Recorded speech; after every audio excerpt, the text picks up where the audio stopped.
பாத்துக்கிறேன். கர்த்தர் சொல்றாரு, நான் என் பிள்ளைங்க கையிட்டு செய்யற அத்தனை தொழிலையும் நான் பாத்துக்கிறேன். நான் பாத்துக்கிறேன். அதுல குறை வராம நான் பாத்துக்கிறேன். அவர்கள் குறையாது இருக்க கர்த்தர் பாத்துக்கிறேன்னு சொல்றாரு. நான் எதுவும் உன் வாழ்க்கையில, உன் தொழில, உன் காரியத்துல எதுவும் குறையாது இருக்கும்படி நான் பாத்துக்கிறேன்ப்பா. ஏன்னா நான் உன்னை ஆசீர்வதிச்சிருக்கிறேன். நான் எப்ப உன்னை ஆசீர்வதிக்க தொடங்கினோ அந்த நாள் முதற்கொண்டு இந்த நாள் வரை உன் காரியத்தை நான் பாத்துக்கிறேன். அதனால தான் சொல்றாரு, அவர்களை நான் ஆசீர்வதிக்கிறேன், அவர்கள் மிகுதியாய் பெறுவார்கள், குறைவா இருப்பாங்கன்னு சொல்லல. நீங்க பெருகிட்டே இருப்பீங்க. நீங்க பெருகிட்டே இருப்பீங்க. உங்க தொழில் பெருகிட்டே இருக்கும்.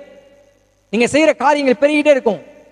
நீங்க ஒரு இன்ஜினியரா இருக்கலாம், ஒரு டாக்டரா இருக்கலாம், ஒரு காரியங்களை செய்யறவங்களா இருக்கலாம். நீங்க ஒரு பெரிய காரியங்களை, கட்டடங்களை கட்டக்கூடியவராக இருக்கலாம்.